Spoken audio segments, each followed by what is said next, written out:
RiverBender.com's live coverage of today's game is brought to you by Macias Insurance Agency, your local independent insurance agent. Andy's Auto Body, Tire, and Auto Service and Sales. Auto Butler Car Wash and Express Lube, located at 1706 Homer Adams Parkway in Alton. Roper's Regal Beagle, the Metro East's premier sports bar and grill. Shell Community Federal Credit Union, the one place to go for all your banking needs. Liberty Bank, bank local, bank Liberty. Ruderman Plumbing, your locally owned plumbing superheroes. Gerard Fisher American Family Insurance, all of your protection under one roof. Tom Lane State Farm, your good neighbor agent in the Riverbend. First Mid-America Credit Union, exceeding member expectations since 1934. Roberts Ford, the value store since 1949. 4204 Main Street Brewing Company, locally brewed craft beer and the area's best 100% certified Angus steaks and burgers. Calc Institute of Technology, your future, your success. C&B Bank and Trust, Illinois' oldest bank.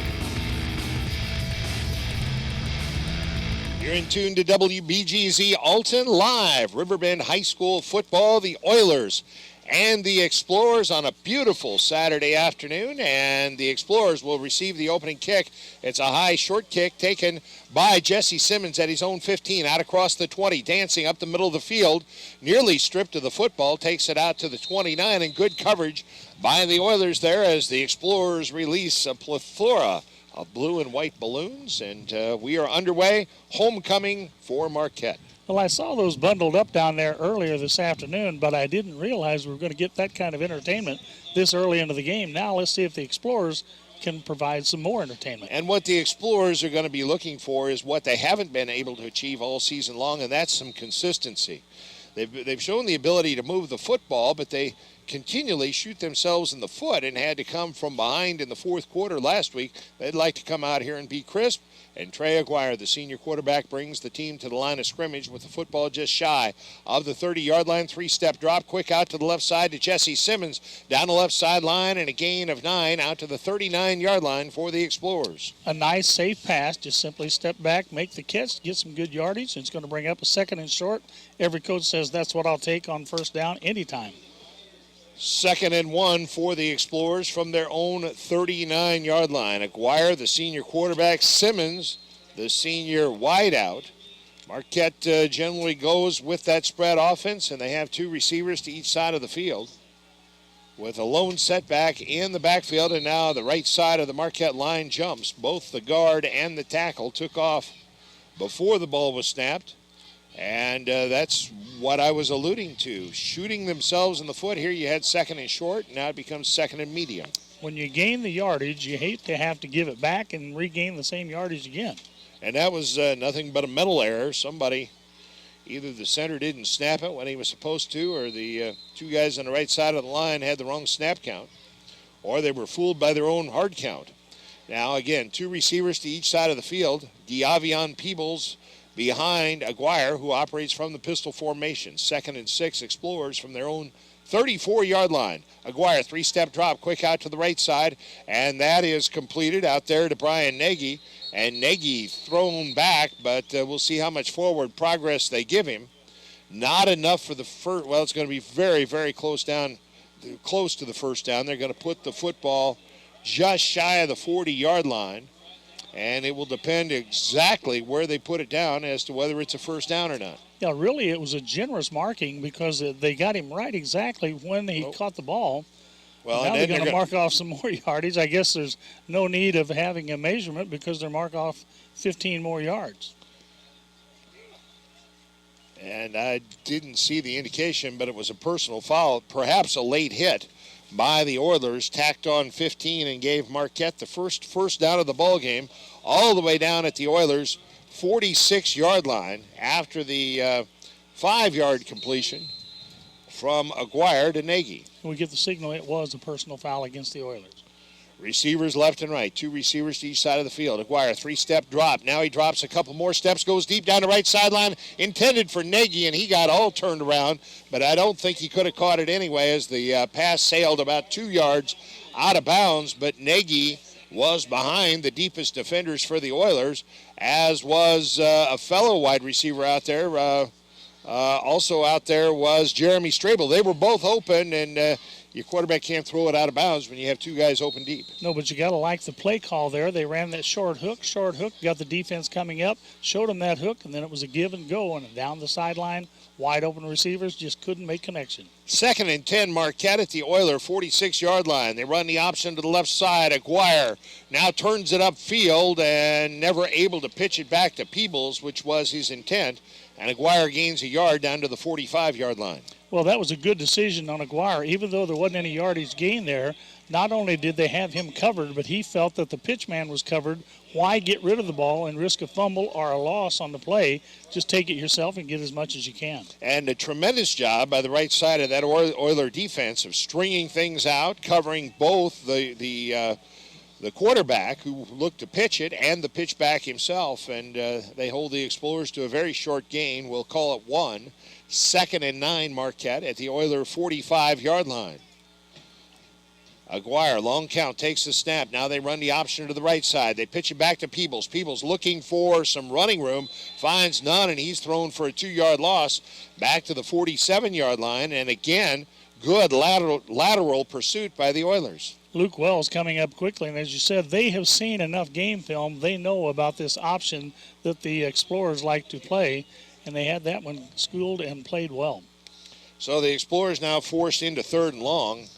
3rd and 10, Marquette.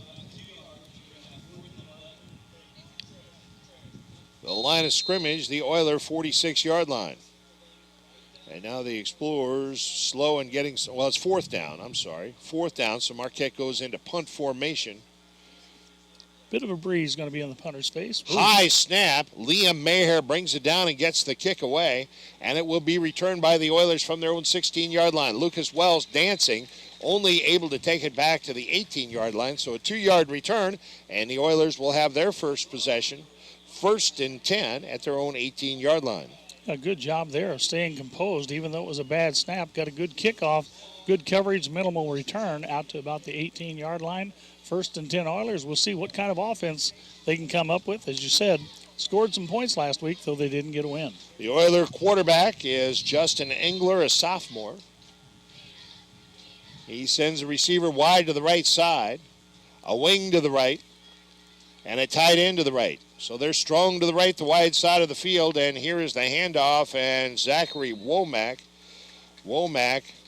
running to his right and picks up virtually nothing on that play. They'll put it right back down at the 18-yard line, no gain. Yeah, they wanted to run that jet sweep, brought him across in motion, but the Explorer defensive line penetrated well and shut that down before it had a chance to turn the corner.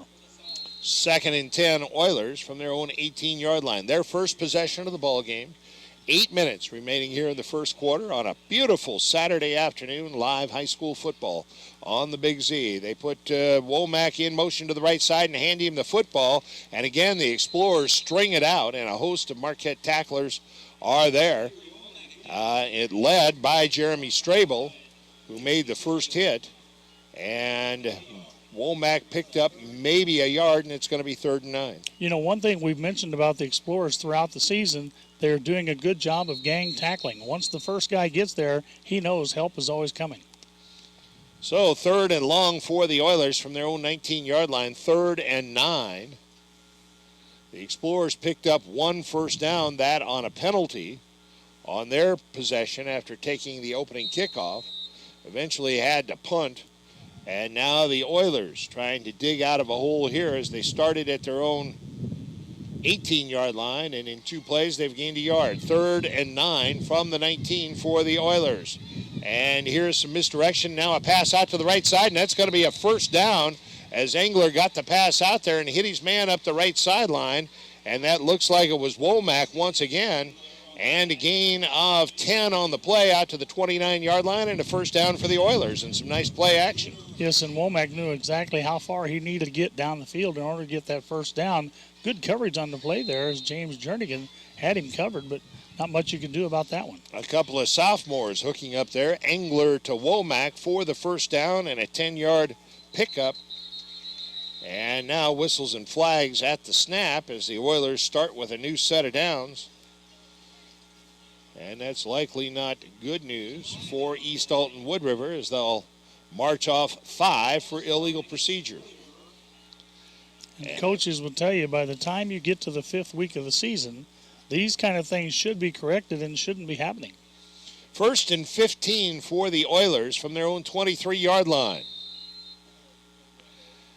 This is a long rivalry here on the Riverbend. A man in motion, and the give is to the fullback right up the gut. And I think that's Kincaid. McAfee was in there to meet him before he even got back to the line of scrimmage. There's good penetration there by Brady McAfee, the 6'1", 190 junior. A loss of a yard on that carry. Actually, I don't know if that was Hamby or Kincaid. Hard to tell. But at any rate, a loss of a yard. On the 2nd down play, here is the give on a wing reverse. And again, the Explorers stayed at home that time. And not much of a gain on that play for the Oilers. As you said, key to the play, when the flow goes away from you, don't go chasing it down. Stay where you belong. In on the tackle there, James Malone coming up with a good stop. Zach Womack picked up 2 on that carry. And it brings about 3rd and 14 for the Oilers from their own 24-yard line. Well, they converted their previous 3rd down attempt. And they'll try once again. The last conversion was 3rd and 9. This is 3rd and 14, and the Oilers send trips to the left side. Justin Engler, the quarterback, in the pistol. And they give it on a little inside handoff, a bit of a delay. And a fumble, and the Explorers say they have it. Let's see what the officials say. The officials agree, and Marquette has recovered the fumble. I'm not sure on that recovery if that was Jernigan there coming up with it.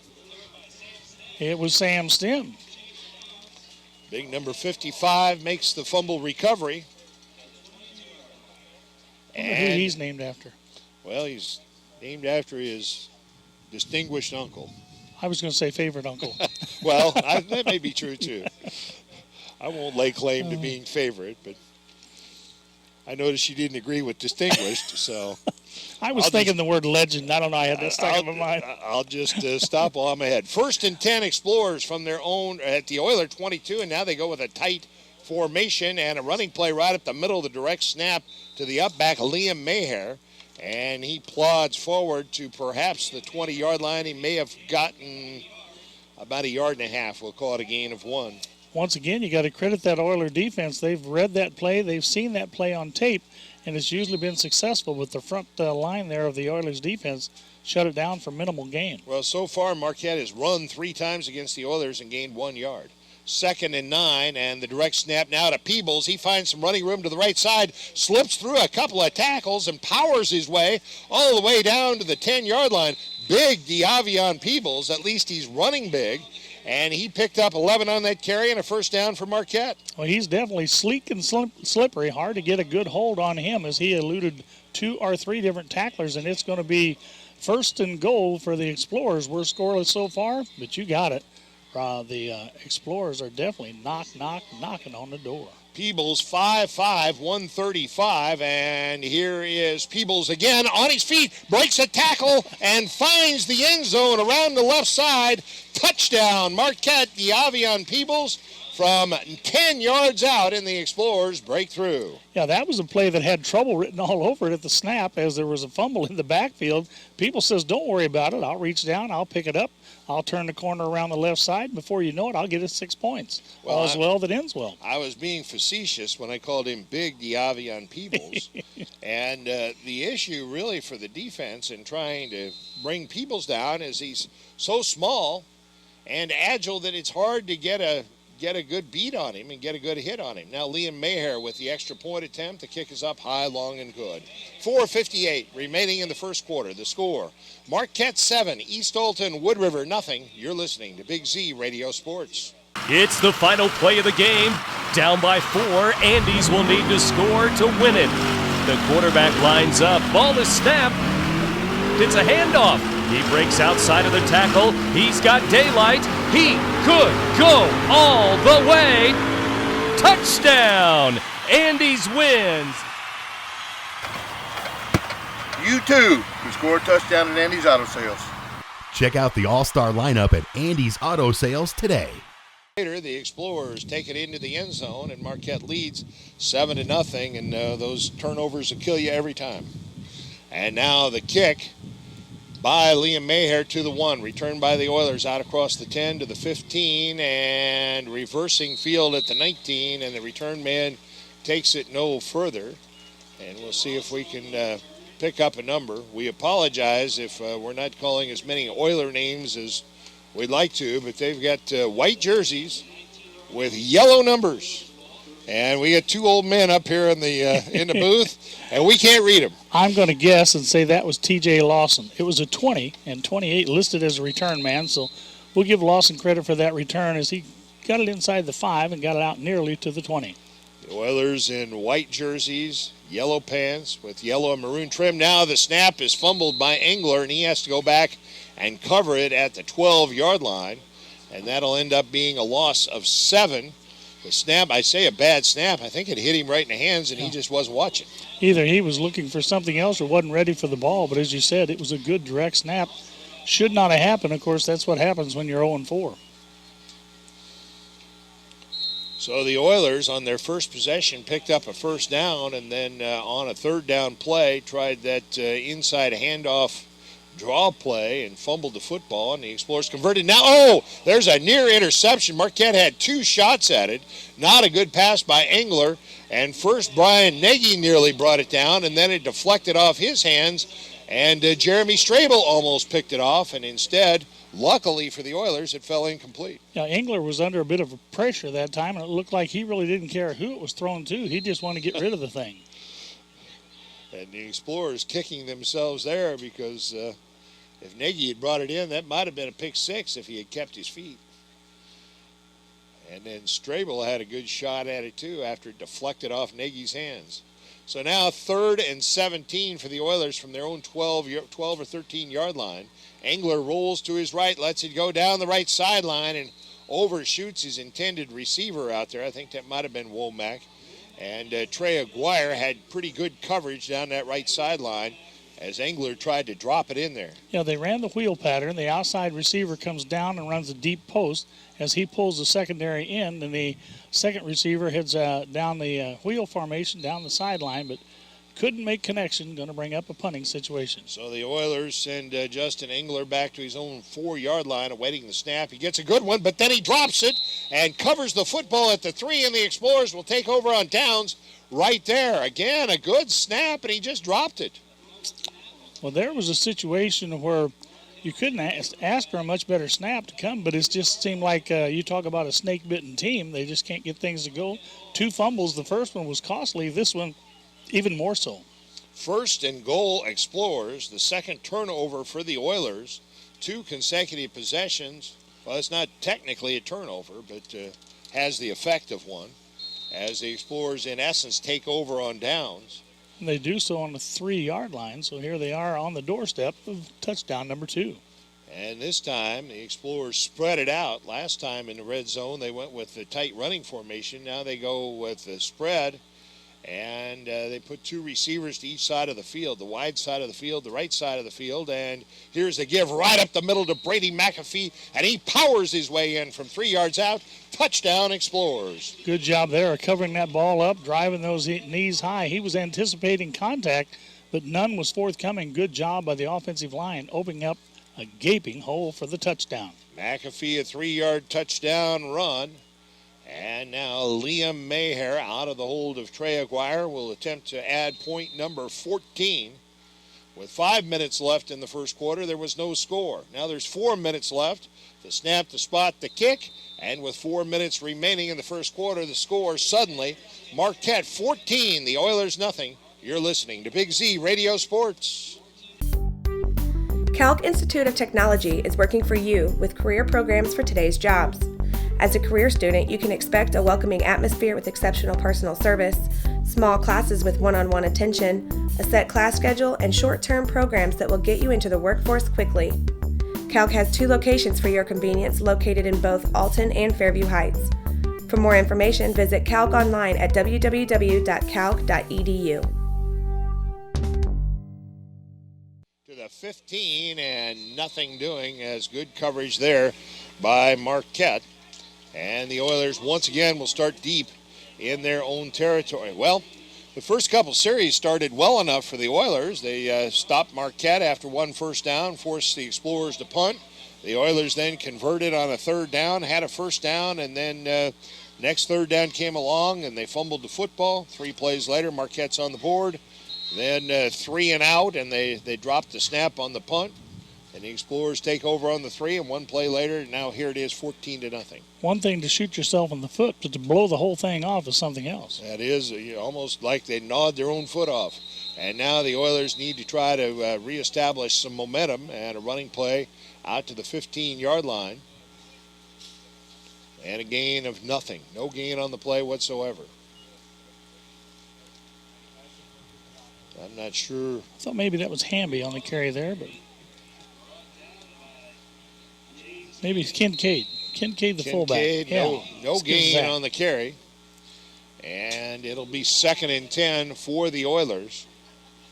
Engler has completed 1 of 3 passes for 10 yards, and the running game thus far has netted negative yardage.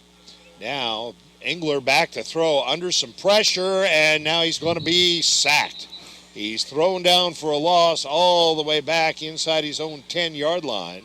Big James King got a claw on him. Wouldn't let go of that jersey, just spun him around and took him down. And then Sam Stem was there to help finish him off. And loss of 6 on that sack by the Explorers. And it brings about 3rd and about 17. I'm not sure, but I think the Marquette defense has gained more yards for their team than the offense here nearly going. So on the third down play, the Oilers break the huddle. Marquette leading at 14-0 as we play here late in the first quarter. Saturday afternoon high school football. It's the Explorer homecoming game. And here is the give to the wingback on a sweep, and he gains a couple, about a 2-yard gain out to the 10-yard line. That was Womack.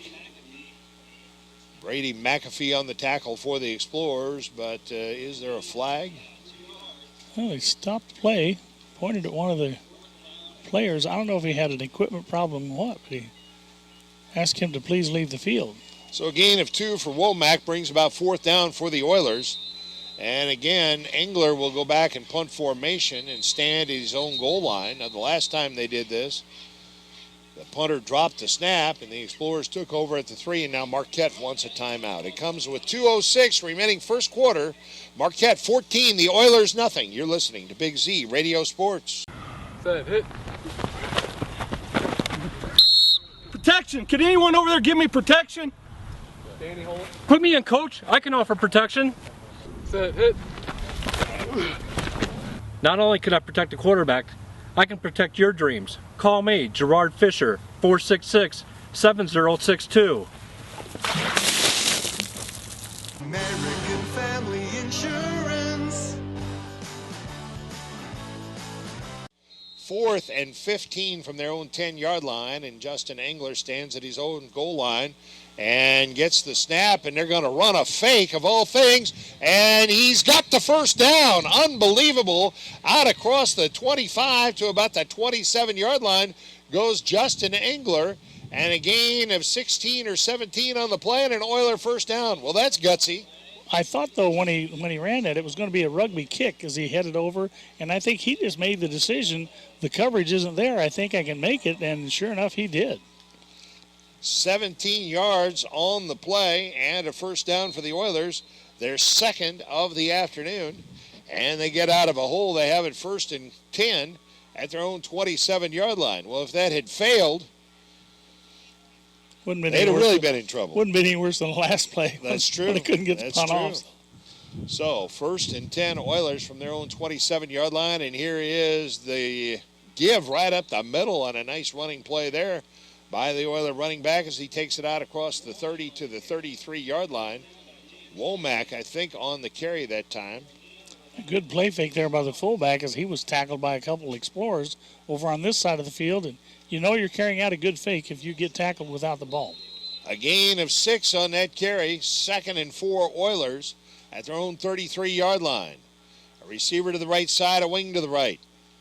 And here is the give to the fullback, and he is spun down after a short gain.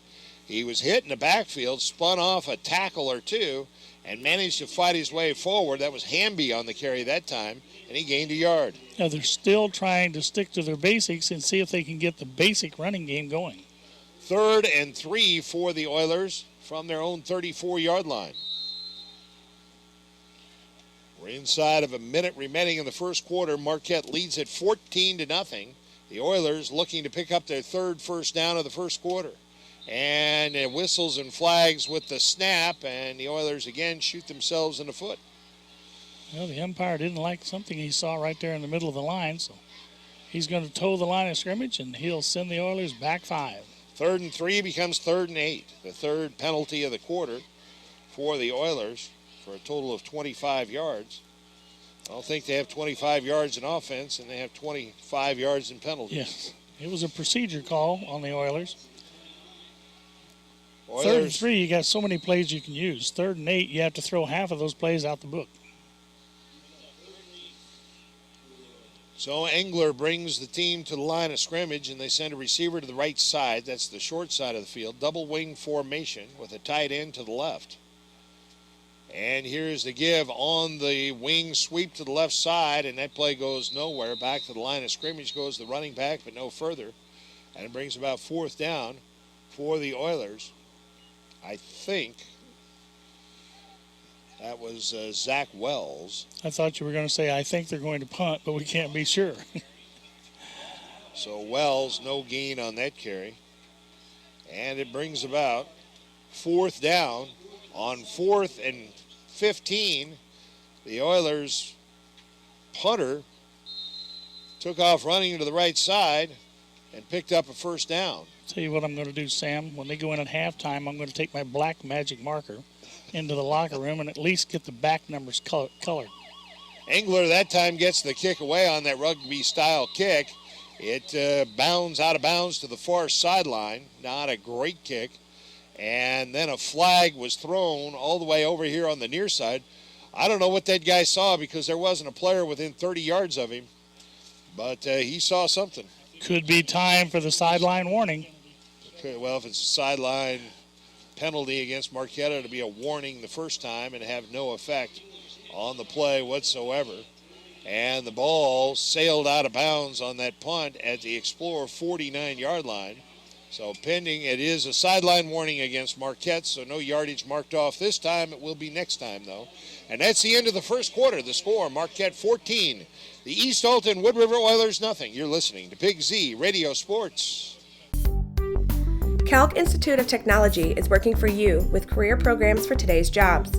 As a career student, you can expect a welcoming atmosphere with exceptional personal service, small classes with one-on-one attention, a set class schedule, and short-term programs that will get you into the workforce quickly. Calc has 2 locations for your convenience located in both Alton and Fairview Heights. For more information, visit Calc online at www.calc.edu.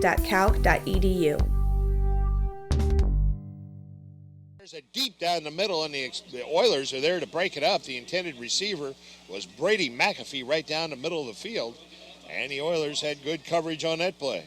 Yeah, 2 receivers there, only 1 defender, but he sliced between the 2 and made the knock down the pass, and that was T.J. Lawson, I believe.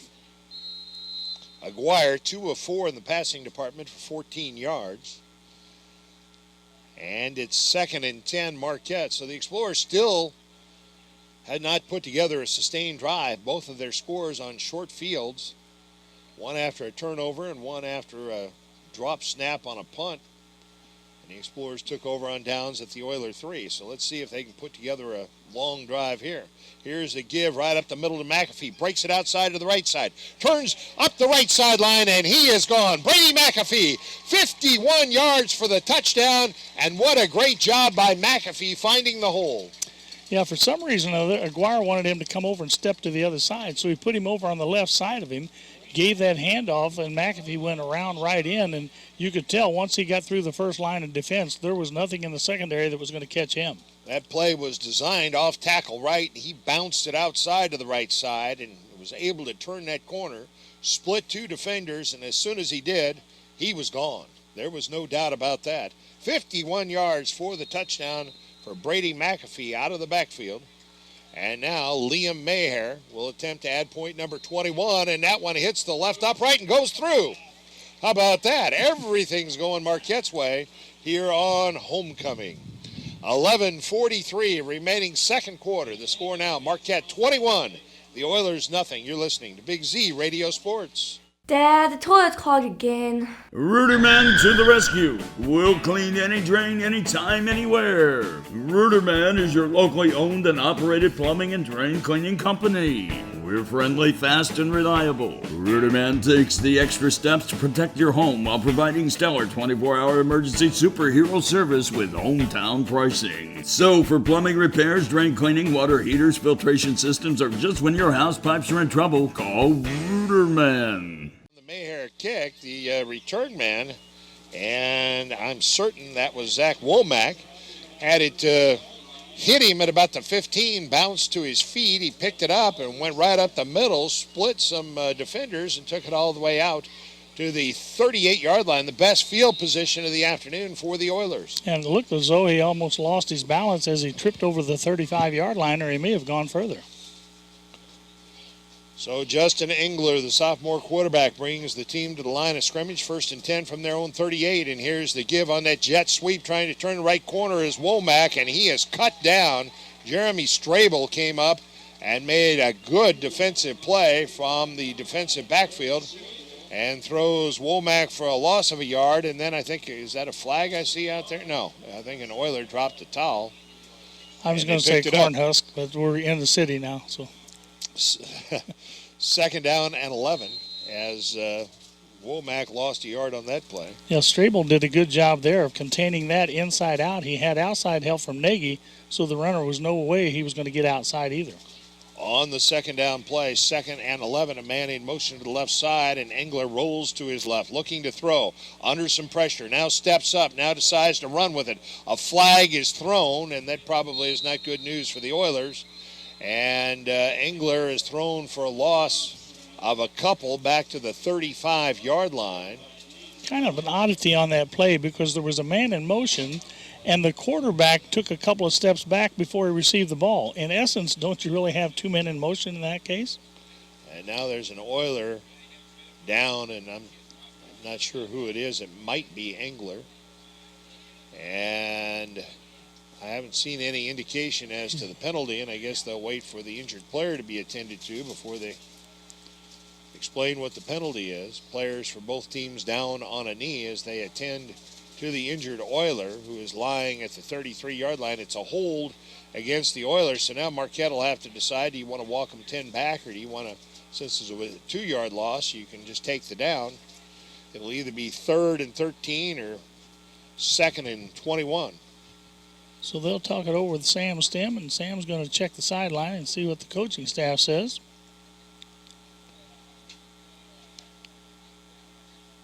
Holding against the Oilers is the indication, declined by Marquette. And they're still attending to the injured Oiler, who's now up in a sitting position, and they get him up. The old days, we would say he got his bell rung. Let's hope that's all that happened. And I'm not sure, is that... I think that is Engler. I believe it is Engler, so...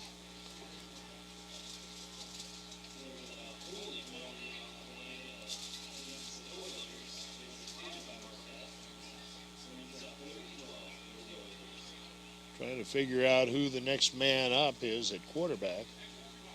Maybe Lucas Wells, the senior. And we'll cross our fingers and hope for the Oilers' sake that Engler can return. Can you pick up the number? No, but one thing about it, the officials gave him plenty of time to get him over to the sideline, and realizing the kind of dire straits the Oilers are in, they gave him a little time to talk to the new quarterback before he enters the contest. 3rd and 12 Oilers, just outside their own 35-yard line. They put a man in motion to the left side. Low snap, that is Wells, the quarterback. And the give is on a straight-ahead handoff, and the running back powers his way for a gain of about 4 on the carry. I think Wells and Engler had done a little bit of rotating at quarterback earlier in the season, so he's not totally inexperienced. That was, I believe, the fullback Chris Hamby. And so now the Oilers again facing fourth down, 4th and 8, just outside their own 40-yard line. And now we've got whistles prior to the snap. And it's a timeout for Marquette once again. It comes with 9:56 remaining in the first half. It's Marquette 21, the Oilers nothing. You're listening to Big Z Radio Sports. All right, sir, we finished all the services on your car. They'll take it over for your complimentary car wash, and they'll call you when it's ready.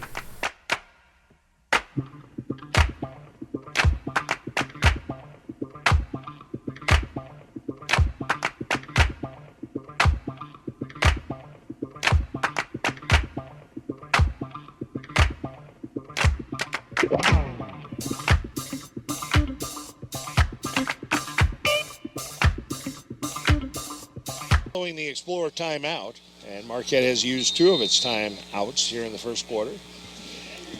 The Oilers back in punt formation. Womack standing at his own 30-yard line awaiting the snap. Engler had punted earlier. Now the snap goes over his head, bounding inside the 20, back to the 15. Womack back the other way, takes it back out to the 20, and Marquette will start 1st and 10 right there. The 3rd time this afternoon, Marquette will start on a short field. And I was watching the center that time, and he really reared back to get more on the ball. Well, that's fine. It's okay to put zip, but it's just like throwing a pass standing on your head. You have to still keep it on a straight line, not arch it over the head. So, the Oilers trailing 21-0 now turn it over to their defense and say figure out a way to stop this Marquette offense. And Brady McAfee has already scored 2 rushing touchdowns. The other rushing touchdown by Diaby and Peebles. 1st and 10 Explorers at the Oiler 21. Tight formation, but Aguirre will throw. He's got McAfee open near the goal line and overshot him just a hair. Otherwise, McAfee would have had his 3rd touchdown of the afternoon because he was open. Yeah, McAfee was open on this side, but Nagy, somebody didn't pick him up at all, and he was in the opposite corner all by his lonesome. So it'll be 2nd and 10 for the Explorers. So that time they came out in a running formation and threw out of it and caught the Oilers off guard. 2nd and 10 Explorers at the Oiler 21-yard line. Again with that tight formation, Jesse Simmons a wing to the left side, full house backfield. The Oiler defensive line jump now, the direct snap to Peebles, and Peebles trying to turn that left corner, waiting for some blocks, and he's going to be spun out of bounds for a loss of 4 on that play, all the way back at the 25-yard line. Again, the Oilers have done a good job of defending the periphery as Marquette has not been able to get outside. Yeah, Hamby from his linebacker position came over and penetrated that well. As you said, there were lead blockers there. However, it was almost like, you take this guy, I'll take the next guy, and they let Hamby sift through. So, 3rd and 10 for the, well, more than that. 3rd and 14 for the Explorers. Well, they put it down at the 24, so call it 3rd and 13.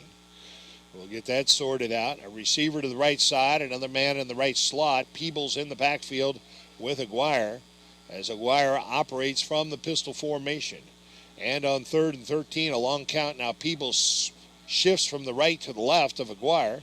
And back to throw. Aguirre looking down the left sideline and overshot Jesse Simmons as they try to run just a quick hit over there and let Simmons run for the 1st down.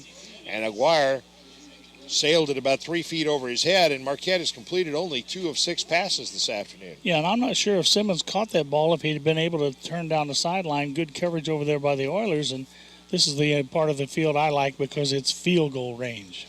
Well, it is for Liam Maher, who hit one, 47 last week? This will be to tie the game with less than a minute on the clock. This will be a 41-yard attempt. Piece of cake. Wind at his back. Well, he's hit 2 of 40-plus so far this season. Trey Aguirre will put it down on the near hash mark at the 31-yard line, a 41-yard attempt. And Maher's kick is high, it's long, and it's wide to the right. No good.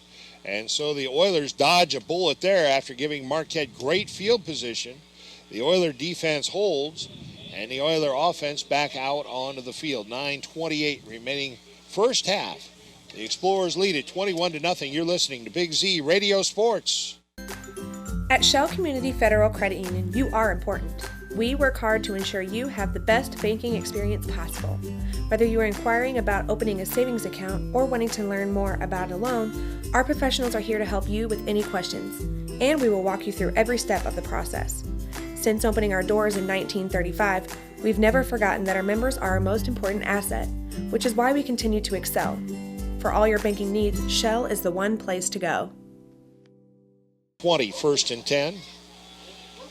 And is that Angler back in there at quarterback? We'll have to double check. And here is the give to the big fullback. And there's a fumble, and the Explorers have it.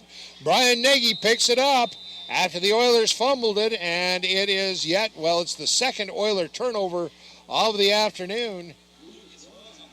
It was Lucas Wells at the quarterback position and handed it off. Yeah, well, Wells made the handoff, and somehow or another they did make connections. My grandson would go to break, just came in and said, basically, he says, everything that could go wrong for East Alton-Wood River has, and everything that could go right for Explorer has. And there again, once again, the analysis correct, and once again, the Oilers making another mistake. Well, that's the second Oiler turnover, but in effect, they've turned it over 4 times because twice the Explorers have taken over on downs after the Oilers couldn't execute a punt deep in their own territory. And they can't turn over the field. That's the problem. They were playing on the short end of the field, can't get the ball up to get some decent field position, and so the Explorers get scoring opportunities with short yardage. 1st and 10, Marquette at the Oiler 22. Aguirre back to throw, lets it go deep down the left sideline, intended for Simmons. He's got it. Is he in? Is he in the end zone? No, they ruled that he was out of bounds, as again Aguirre had that one sail on him just a little bit. He had Simmons open in the end zone. Simmons made the catch along the sideline of the end zone, but they say the first foot came down out of bounds, and now there are flags on the play as well, and it wouldn't have counted anyway because Marquette's guilty of holding. Well, Simmons had to reach for that one over his outside shoulder, which led him to the sideline. Had that been directed at his inside shoulder where he could have turned in, I think he might have stayed in bounds. As you said, it really doesn't matter. They're going to be walking the wrong way, as Buddy Blattner would say. Well, Aguirre, Buddy Blattner, wow, I know who Buddy Blattner is, but nobody younger than me does. Aguirre has hit on only 2 of 6 pass attempts. He's had receivers open. And there is a bit of a breeze today, and that might be a problem as well, especially down in this bowl as sometimes the wind swirls. But 1st and about 25 for the Explorers, and here is Aguirre on the run right up the middle, and he has a gain of about 4 yards down to the Oiler 33-yard line. Yeah, run the option play and realized he couldn't pitch it, so he kept it. Then a nice cutback there, got a few yards back. Well, they need the 12 for the first down. The line of scrimmage to 33. 12 from 33 is, let me get my calculator out, 21. 2nd and 21. Did I get that right, Coach? Close enough for government work. 2nd and 21 for the Explorers. Receivers left and right. Aguirre in the pistol formation with Peebles to his right. They run the option to the right side, and he pitches back to Peebles. Peebles hit as he takes the pitch and manages to surge forward down to the 30-yard line for a gain of 3, and it's going to be 3rd and long for the Explorers. It was a good read by the quarterback, but it was also a good read by the defender coming up in the secondary, and that was a defensive back over there. I'm not sure if that was Lawson coming up there, or on the other hand, it could have been Eckhoff. But in any event, they pursued well and held Peebles to minimal gain down to the 30. Why aren't you sure who it was? All you have to do is look at the numbers on their jerseys. I'm trying to figure out by who's wearing this elbow pad, who's wearing that knee pad. That's all I can figure out. That's about all you can go on. The Oilers with yellow numbers on white jerseys, and they're simply invisible. 3rd and 17 for the Explorers, 3rd and 18 at the Oiler 30-yard line. Spread formation. Receivers left and right. Aguirre back to throw. Has time over the middle and sailed it high for his intended receiver, Brady McAfee, down at about the 20-yard line. And it seems like most everything from Aguirre has been high or long. And, of course, McAfee was into coverage there. On the outside, however, nobody had picked him up over here in the flat. And you know the coaches upstairs, they saw that. They'll go back to that play later and possibly toss it out to Peebles. 4th and long for the Explorers. And, again, Liam Maher will attempt a long field goal. Aguirre will put this one down at the 37-yard line. This will be a 47-yard attempt from the far hash mark, and now the whistle's blew prior to the snap. The kick is plenty long and good. Why was the whistle blown? They're going to count the play. I don't know if they were just marking the ball ready for play. Well, they marked it at the snap. So, at any rate, a 47-yard field goal by Liam Maher. I thought the play was dead, and luckily for the Explorers, they just carried through. And with 7:36 remaining here in the first half, the score now, Marquette 24, the Oilers nothing. You're listening to Big Z Radio Sports. Well, sir, after some serious consideration, I'd like to put in my 15-year notice. You're quitting? Technically retiring, sir. With a little help from my State Farm agent, I plan to retire in 15 years. Wow, you're totally blindsiding me here. Who's going to manage your accounts? Well, I'm going to finish packing my things. 15 years will really sneak up on you. Jennifer will do your exit interview, and Adam made you a cake. Red velvet. Oh, thank you. I made this. Take charge of your retirement. Talk to State Farm agent Tom Lane to help you plan for your future today. Points out of that. Now Liam Maher sails that one all the way to the back of the end zone. That's a 70-yard kick. Automatic touchback, and the Oilers start 1st and 10 from their own 20. As we said, there's a bit of breeze coming out of the east, but that was had no effect on that kick. He just really got a foot into it. He was energized by that 47-yard field goal, which would have been good from 57. I was going to say almost from where he kicked the kickoff.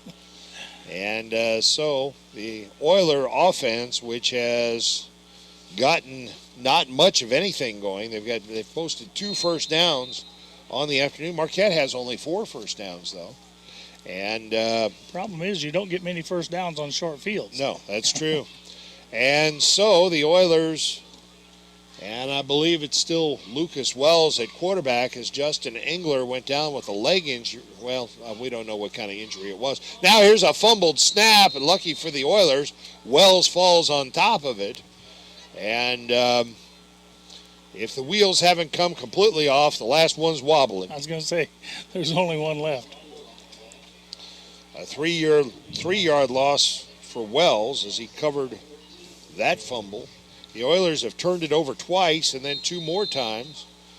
Turned it over on downs after they weren't able to get punts off. And Marquette has converted most of those into points. 2nd and 13 Oilers, and here's some misdirection in the backfield, and the running back goes nowhere. He couldn't even get back to the line of scrimmage. Well, his problem there was that the tackle was trying to turn the defender in, and he tried to cut back against the grain, ran right into the tackler. Zach Womack, well, he did get back to the line of scrimmage. They gave him a generous spot on forward progress. And Womack, no gain. Womack, 7 carries for 10 yards.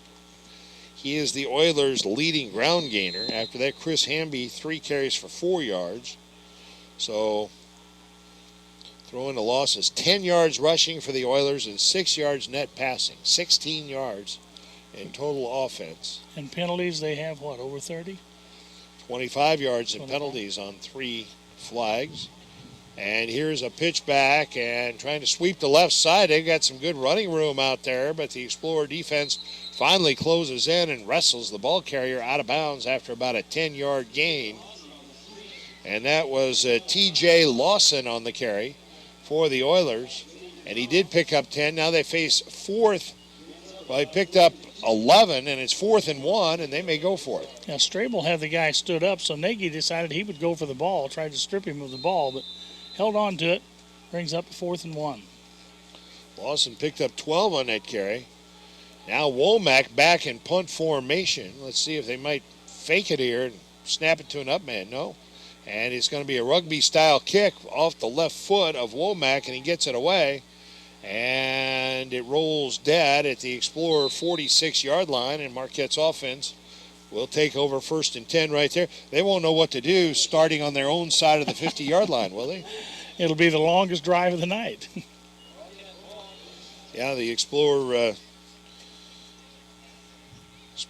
well, their longest drive was 51 yards on 2 plays as McAfee took it in from 51 yards out.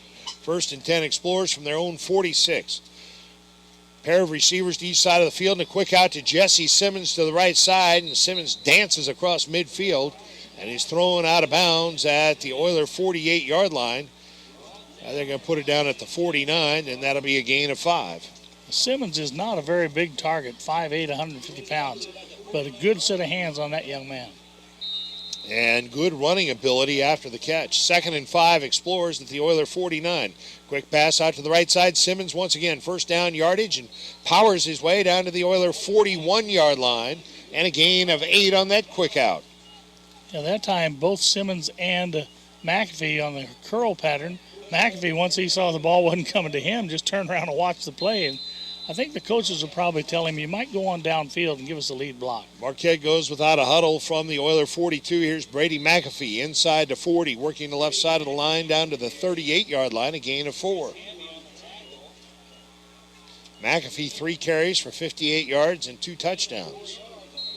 2nd and 6, Explorers, again, no huddle. 2 receivers to each side of the field.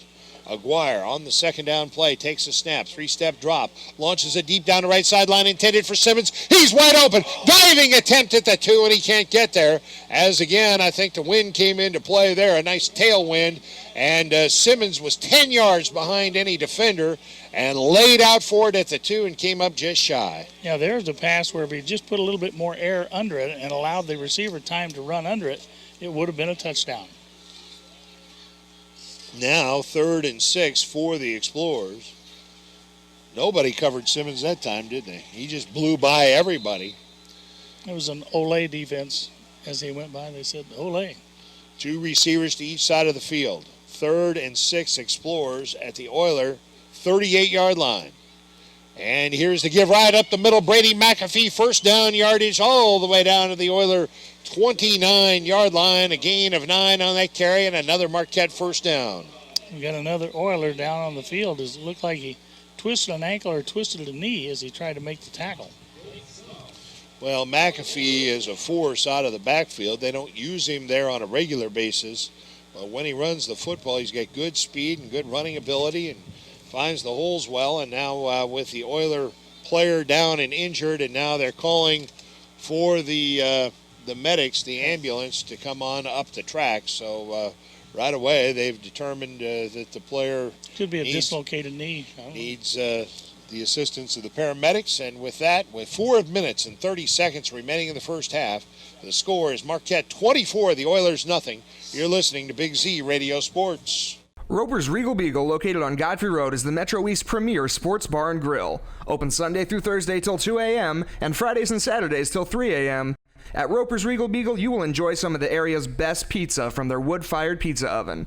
There is also a full kitchen offering a huge variety, as well as a soup and salad bar. Sports fans, Roper's Regal Beagle is the place to watch the game. 27 TVs, NFL ticket, Big Ten, Pac-12, and streaming local high school sports. The fist to the opposing team, but he seemed like he was as comfortable as he could be as they put him on the stretcher. 1st and 10 Explorers at the Oiler 29-yard line. 2 receivers to each side of the field. Aguirre, long count, takes the snap, turns, and quick pass out to the right side, and that's Strable, Jeremy Strable, on his feet, and he will not get back to the line of scrimmage as the Oilers had good pursuit out there on that wide receiver screen to the right side to Strable, and he lost a yard. Yeah, despite the fact that they've given up so many points here in the early going, you got to give credit to the Oilers' defense. They are swarming to the ball, and that's one thing you have to have if you're going to have a successful defense. 2nd down and 11 for the Explorers at the Oiler 30-yard line. The clock rolling with 3:45 remaining in the first half of action. Marquette leading at 24-0. You're in tune to WBGZ Alton just before the 2 o'clock hour. Don't forget Illini football immediately following this one, live against Middle Tennessee State. Aguirre on 2nd and 11, back to throw deep down the right sideline, intended for Simmons. Touchdown! Touchdown, Marquette. A beautiful throw from Trey Aguirre to Jesse Simmons, who took it in the end zone in stride, and the Explorers are back on the board. A 30-yard touchdown pass. The play was there moments ago, and they couldn't make connections. That time the ball was aired out with enough air under it, and Simmons said, I'm not going to go but one gear, and that's overdrive all the way to the ball. Perfect connection, perfect catch, touchdown, Explorers. Simmons' 4th reception of the afternoon for a total of 52 yards And a touchdown for the senior wide receiver. Liam Maher's extra point attempt up high, long, and good. 3:23 remaining in the first half. The score now, Marquette 31. Or is it? Yeah, that's correct. 24 and 7 is 31. Marquette 31. The Oilers nothing. You're listening to Big Z Radio Sports. At 4204 Main Street Brewing Company, we believe that great food paired with our own locally brewed craft beer is a staple in life, and we want to share that experience. At 4204, you will find a menu that complements our very own award-winning craft beers, and we serve the area's best 100% certified Angus steaks and burgers. You can find us in both Alton by the Alton Square Mall and at our original location at 4204 West Main Street in Belleville. Come visit 4204 Main Street Brewing Company today for an experience you won't soon forget. This one 8 yards deep into the end zone. He's getting tired. Last one went all the way out of the end zone. This one only went 8 yards deep, but when you kick it off that many times, you wear out. Well, the Aguirre to Simmons connection was in evidence in that last touchdown drive as Aguirre hit Simmons on a couple of quick outs to the right side, and then they tried the deep pass once, and Aguirre overthrew it. The second time, he hit it right on the money. So they worked that connection, and the senior quarterback to the senior wide receiver connected well. What do they say? Practice makes perfect, and now I think they've had it down to a science. Don't forget, following the game, we'll name the Munganast Alton Toyota Player of the Game. And we've got a lot of candidates. We'll see how the rest of the game shapes up. And here is the give, and I think that's Womack running to the left side and takes it back to the line of scrimmage, but no further. It'll be 2nd and 10 for the Oilers, getting up off the pile. The first man to hit the running back was number 70, Alex Tesson. Yeah, Tesson hit him pretty hard indeed. The 6'2", 280-pound junior, when he hits you, you know you've been hit. Well, we'll give Womack credit for a yard. 2nd down for the Oilers. 2nd and 9 from their own 21. The senior quarterback, Lucas Wells, replaced the sophomore, Justin Engler, who was shaken up earlier in the first half. And now the jet sweep to the right side, and the running back trying to turn the corner again. That time it's Womack once again, Zach Womack, and he's bumped out at the 23-yard line after a gain of 2. It's going to be 3rd and long, Oilers. You know, Will Hurst, the sophomore linebacker, in on that play as he ran him out of bounds. So 3rd and long, Oilers. I think I've said that a lot. As the Marquette, we do have to give that Marquette defense some credit. They've played well here this afternoon. Well, especially the defensive front, because they're keeping their linebackers clean. And by that I mean the linebackers are able to read and go with the flow and get in on the tackles. And it all starts with the big guys up front. You wouldn't want the grocery bill for that Marquette front four, would you? Not even one of them. 3rd and 7 for the Oilers from their own 23-yard line. Here's a give on the misdirection play, and T.J. Lawson dropped the handoff and had to cover it all the way back at his 18-yard line. It was a wing reverse, and Lawson couldn't make connections with the football and covered it back at the 19 for a 4-yard loss. Yeah, and the sad part about that, the wingback counter is oftentimes designed to come back inside, and it looked like there was an opening there, an alley. If we could have hang on to the ball, he could have gotten into that alley and made a nice gain, but instead, another fumble, this time recovered, but punting situation once again for the Oilers. The left-footed kicker. Earlier I said that's Womack, but I don't think it is Womack. We'll have to see if we can figure out who it is later on, but he gets the left-footed kick away, and Simmons was going to try to catch that line drive kick up at about midfield and then thought better of it, and it takes an Oiler bounce and rolls all the way down to the Explorer 40-yard line where the Marquette offense will take over once again. That would have been a dangerous attempt to field that line drive kick with Oilers all around him. So the Explorers now will have 134 to see if they can add on. Marquette scored 14 points in the first quarter, and they've added 17 so far here in the second quarter. Normally you would say 31 points and a half. You should be satisfied with that. But as you mentioned earlier, the Explorers have left points out there on the field they could have had. They could be in the 40s right now. And, of course, we're not saying run the score up, but every time you have a scoring opportunity, it's the offense's job to try to convert. Well, especially for this Marquette offense, which has been so inconsistent throughout the season, and they want to try to build some consistency, and now the Oilers jump across into the neutral zone, and that'll be a 5-yard walk-off against East Alton-Wood River, their 4th penalty for a total of 30 yards. Marquette has been penalized twice and warned once. That encroachment, though, to me, if you step into the neutral zone but don't make contact and get back, go ahead and let's play ball. Receivers left and right. 1st and 5, Explorers from their own 46. Here's the give. Brady McAfee right up the middle, sidesteps a tackler, and pounds his way out to the 50-yard line, a gain of 4. McAfee likes to get that ball from that tailback position and go straight up the chute and see where he can find an opening and then cut left or right. And once again, a nice play, gets it to midfield. McAfee, 4 carries for 71 yards. The clock rolling with a minute and a half remaining in the first half. Marquette on that last series went no huddle, but they huddle up here. Simmons wide to the left side. Peebles in the left slot.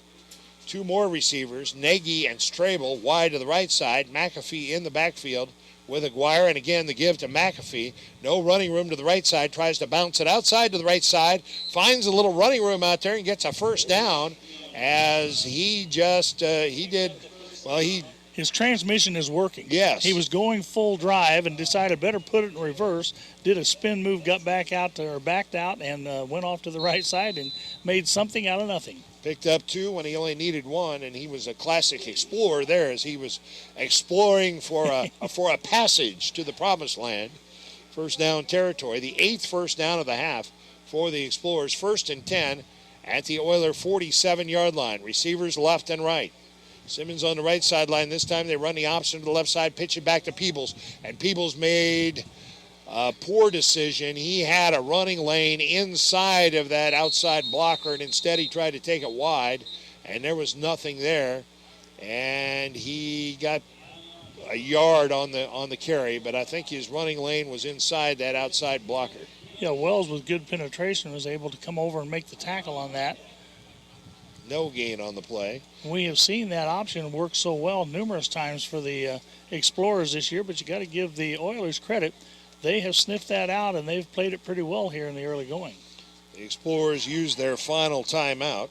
Peebles 5 carries for 23 yards and a touchdown. 36 seconds remaining in the half, and Marquette facing 2nd and 10 out near midfield. And I suspect head coach Darrell Angleton wanted to draw up a strategy there, share it with senior quarterback Trey Aguirre, and try and figure out how to at least get within Liam Maher's field goal range. I'm kind of disappointed. I don't see Mr. Simmons out there, and he was the guy I would go to.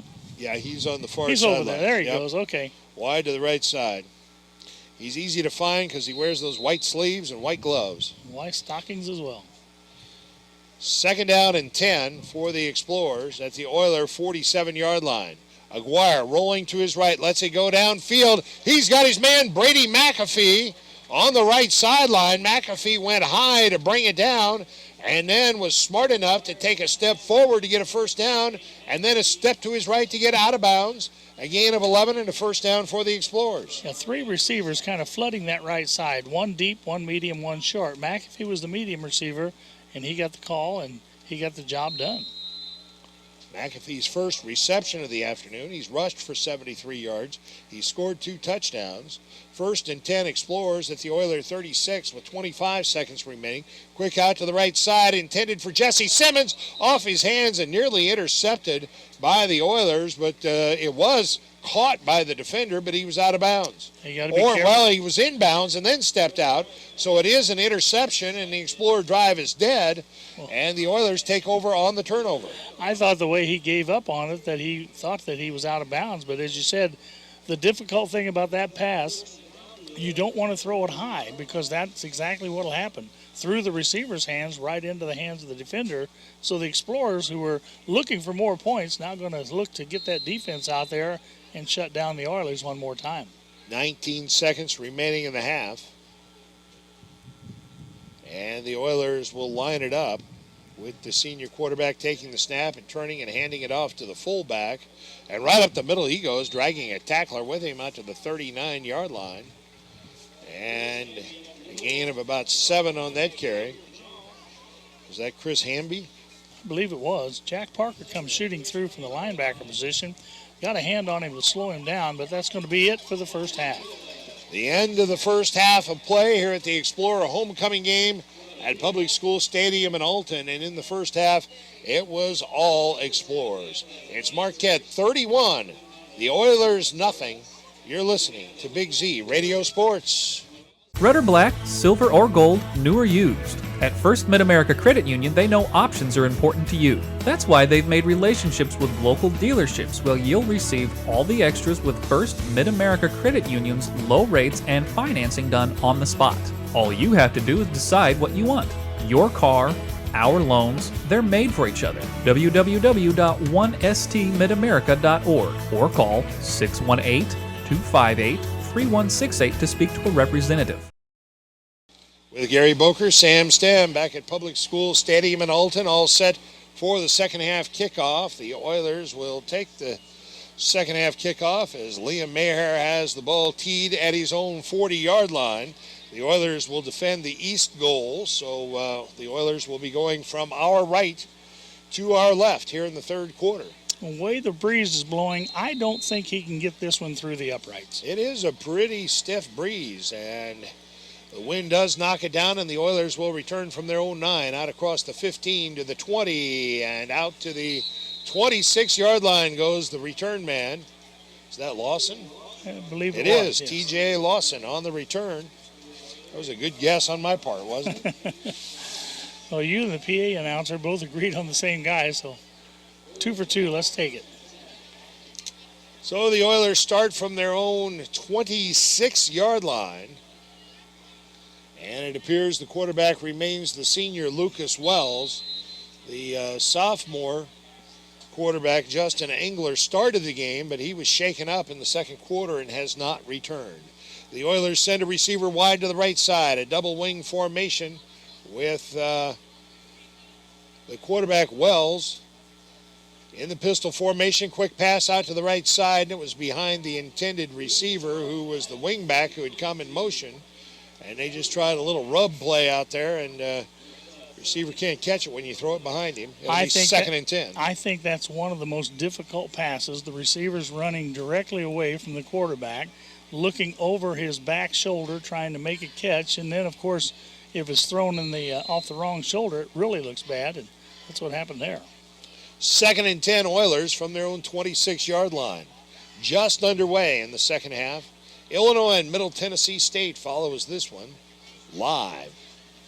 Receiver wide to the right side, double wing formation. Wells takes the snap and keeps it himself as he tries to run out to the right side, and he is chopped down by Brady McAfee, who had great penetration from his linebacker position. And Wells doesn't look like he's too fleet of foot either, not very nimble out there. He's thrown for a 5-yard loss. Mm-hmm. And Xavier Jones in on that one, too, as he comes shooting through from that linebacker position. Looked like they shot both backers that time. As on the one hand, they were firing Jack Parker, and then on the other hand, they were firing Xavier Jones, and got the job done for a loss on the play.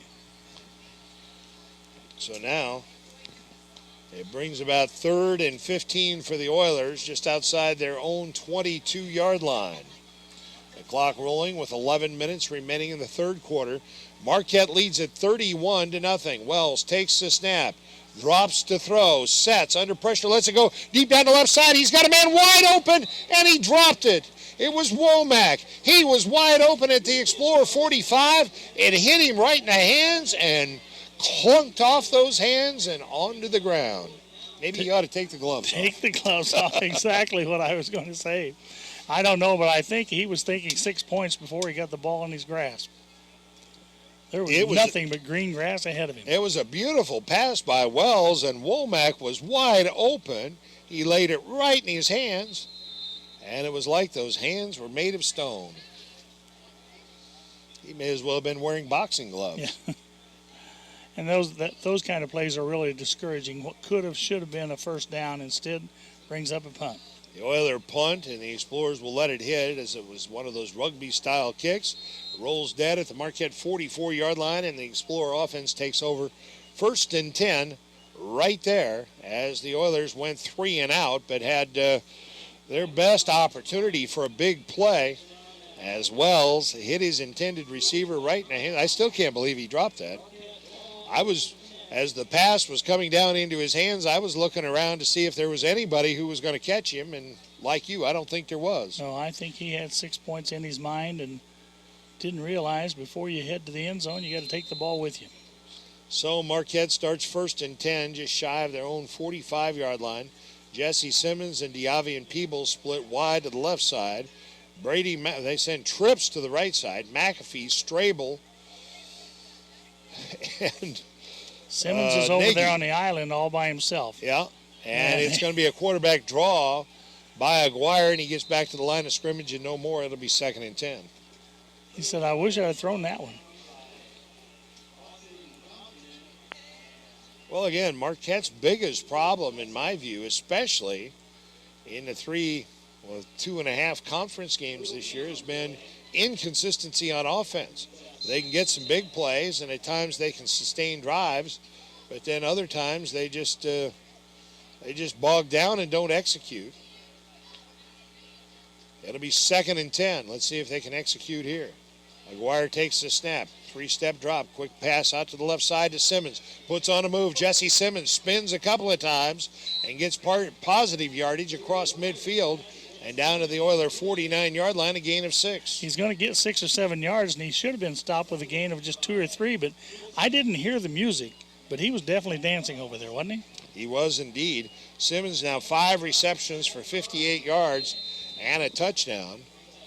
And I don't think there's anything negative about getting the ball in the hands of Jesse Simmons because he's hard to bring down. He's slippery out there. Now, 2 receivers to each side of the field on 3rd and 4. Aguirre, quick pass out to the left side. He has Simmons. Simmons has the first down. Again, he dances, has nowhere to go, and just goes down for a 5-yard gain when he only needed 4. But I think it was very wise that time. A lot of times when a receiver catches a pass like that, he'll double back, thinking, I'll be able to loop in here and find an opening and get more yards. He realized the purpose was to get to the first down yardage, so he didn't back up. He just forced forward for what extra he could get, and what he got was a first down. Well, that's the senior in him, right? If he'd been a sophomore, he might have doubled back. Yeah. Being a senior, he knew better.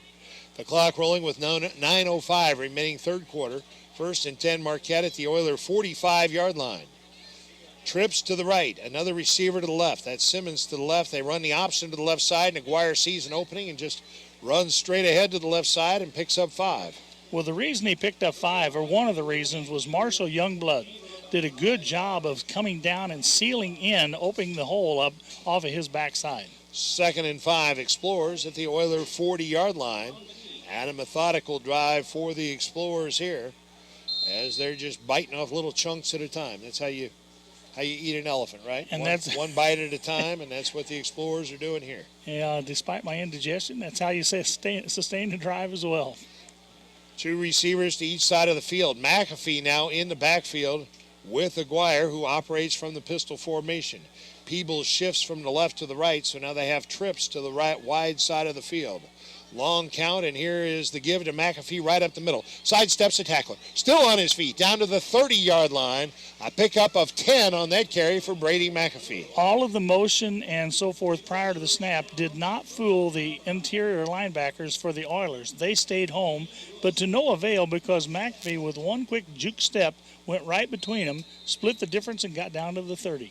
He's quick and he's shifty, and I really like him running out of the backfield, but they like to split him out as well. So he's a very versatile player. He's also their backup quarterback, a junior, Brady McAfee. He's now wide to the right, trips to the right side of the field. Quick wide receiver screen out there to Brian Nagy, but he had to dive to catch the football. He'd have been better off just knocking it down because he lost 2 yards on the play. Yeah, there's a situation where you have to know where you are on the field, and of course diving to make that catch was not the right thing to do at so many levels, but it's going to bring up a 2nd and about 12. The clock rolling with 7:15. Well, the only good thing about catching the pass was it kept the clock rolling. If it had been incomplete, they'd have stopped the clock. Yeah, this is true. Marquette leads at 31-0. Trips to the right, which is the short side of the field. And Simmons out there one-on-one to the left side, and I wouldn't be surprised if they don't target Jesse Simmons. Fade or post pattern, either way. Let's see what he can do. Three-step drop, looking to his left. It's a slant across the middle. Simmons has it on his feet at the 20, 15, 10, 5. Touchdown, Jesse Simmons. Yes, indeed. That was the play as he came in, got the ball, and as soon as he made the catch, he veered back to the pylon, and he outran the defenders. Not much of a contest there as the Oiler defense could not catch up with that young man. A 31-yard touchdown pass from McGuire to Simmons. Simmons has scored 2 touchdowns. McAfee has scored 2 touchdowns. And Diavian Peebles has the other one. But they ran the slant, and Simmons caught it in traffic, but then he just turned on the jets, had lots of running room out to the left side, and just outran everybody to the end zone. A 31-yard touchdown pass, Aguirre to Simmons, and now Maher will attempt to add point number 38. The snap, the spot, the kick, up high, long, and good. 6:46 remaining third quarter.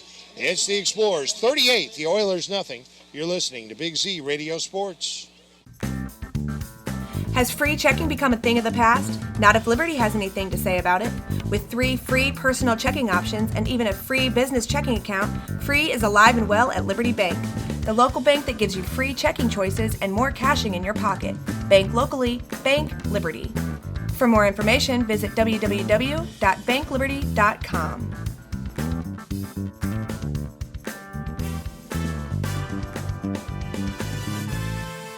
Turned by the Oilers out across the 20 to the 22-yard line. That time Maher into that stiff breeze, kicked the line drive, and it rolled dead at about the 1. And T.J. Lawson picked it up over there and got a nice return out of it, out to the 23-yard line.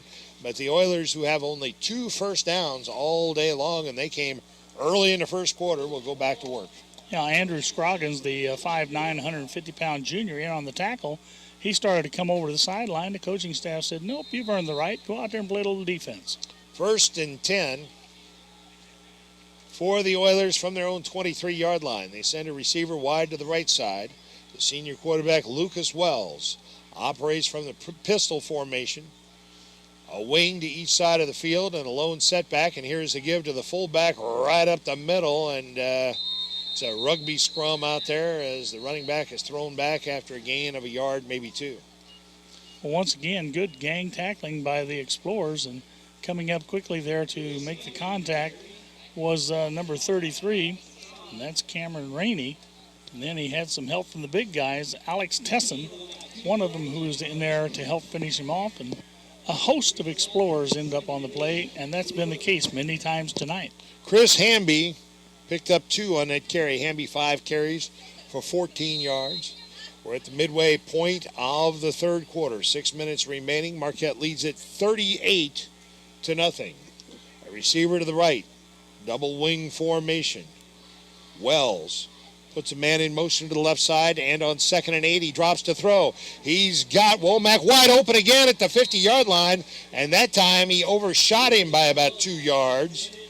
And it's going to be 3rd and 8. Now there's a situation as a track coach we talk about quite often.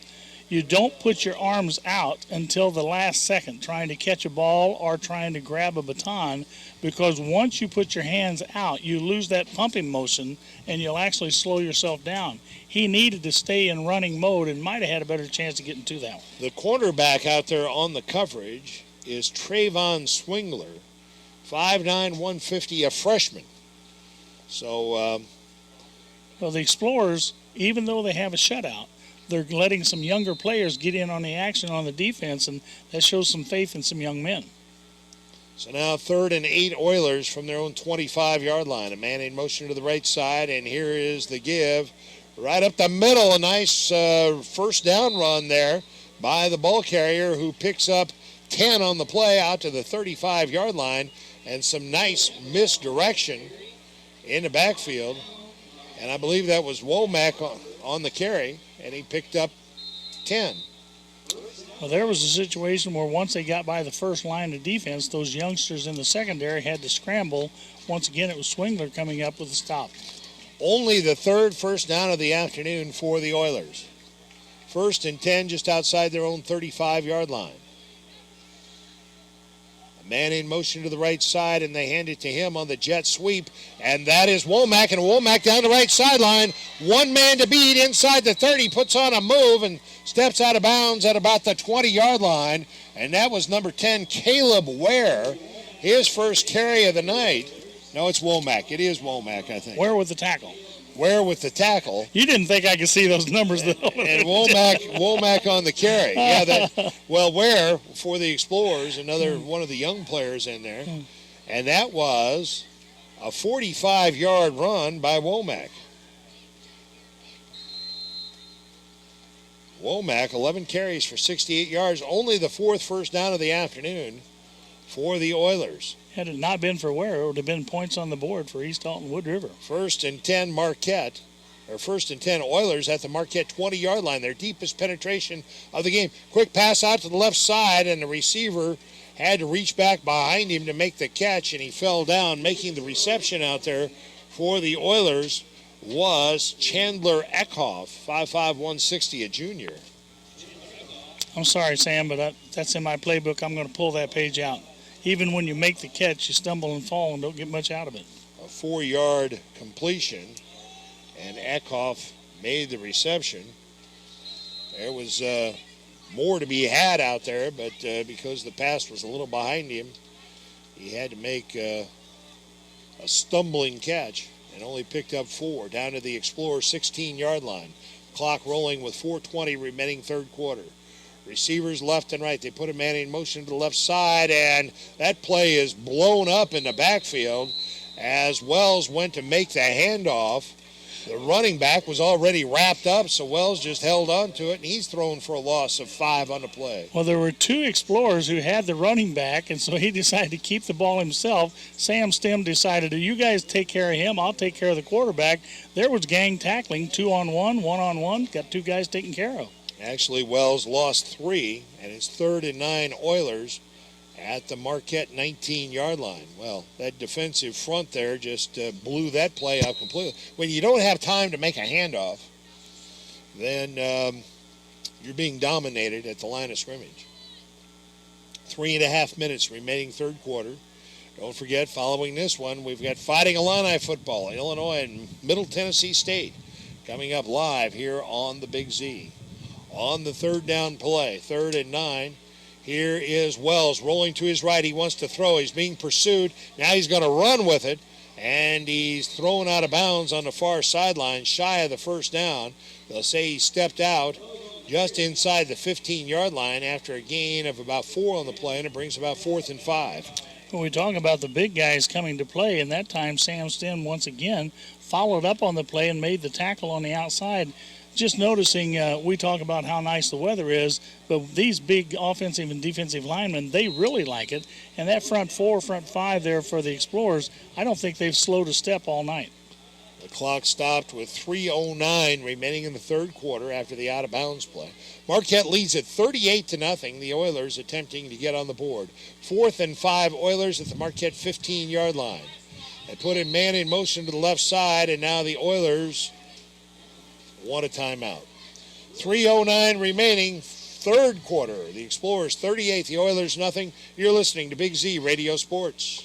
Dad, the toilet's clogged again. Riverman to the rescue. We'll clean any drain, anytime, anywhere. Riverben is your locally owned and operated plumbing and drain cleaning company.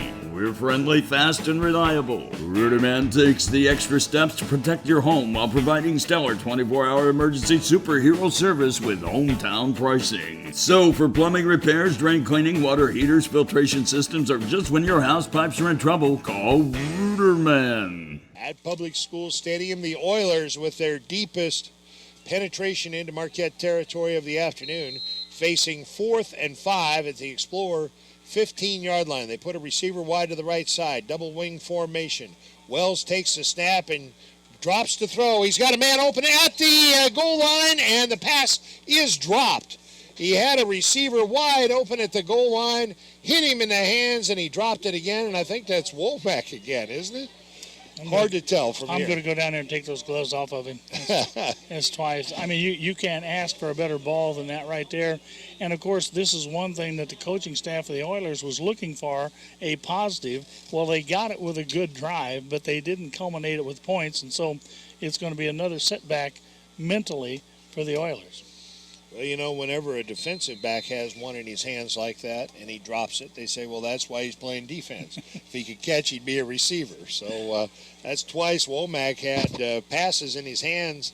That one was a sure touchdown because it was at the goal line and he was wide open and couldn't hang on. 1st and 10 Explorers from their own 20-yard line. The incomplete pass into the end zone results in the automatic touchback, and the Explorers start at their 20.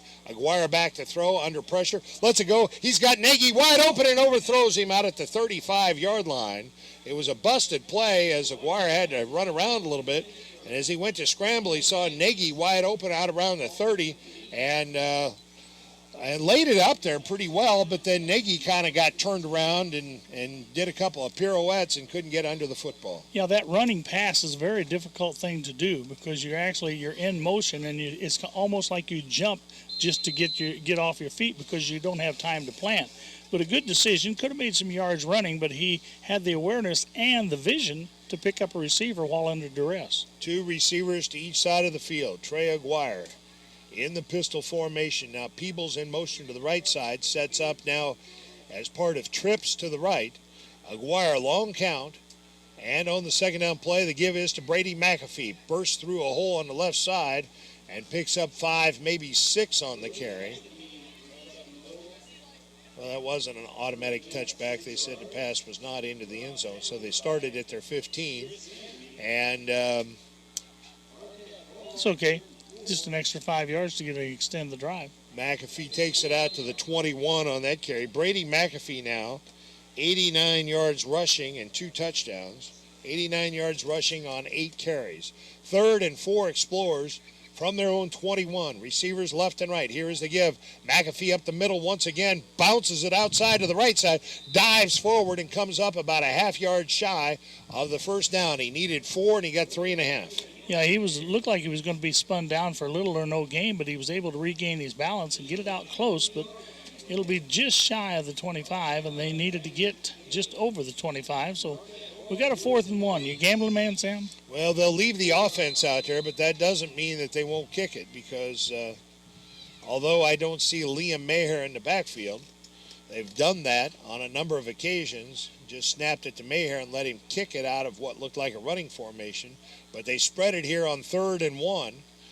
Watch for the quick pop to Simmons. No, they're going to give it to McAfee. Bounces it outside to the right side. Gets a block from Nagy.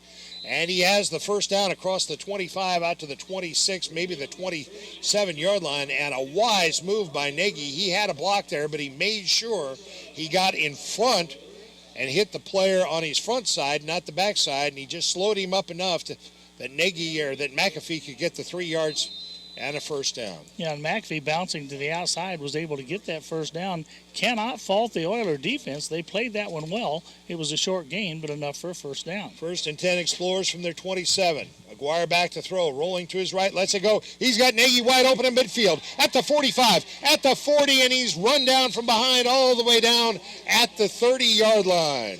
Looked like Zach Wells on the tackle there, but that time not only a good fake as he did the hook play, and then after he ran that short hook, took off down the sideline, but give Aguirre credit. He threw it over the inside shoulder so he could look into the field of play instead of looking to the outside, which would have let him out of bounds. A 43-yard completion from Aguirre to Nagy. How many catches for Nagy today? Nagy 3 catches for 46 yards. Aguirre now has hit 12 of 20 for 154 yards and 2 touchdowns. He's also thrown an interception late in the first half. You didn't have to mention that. 1st and 10 Explorers at the Oiler 30-yard line. McAfee stays in the backfield, trips to the left side, the wide side of the field.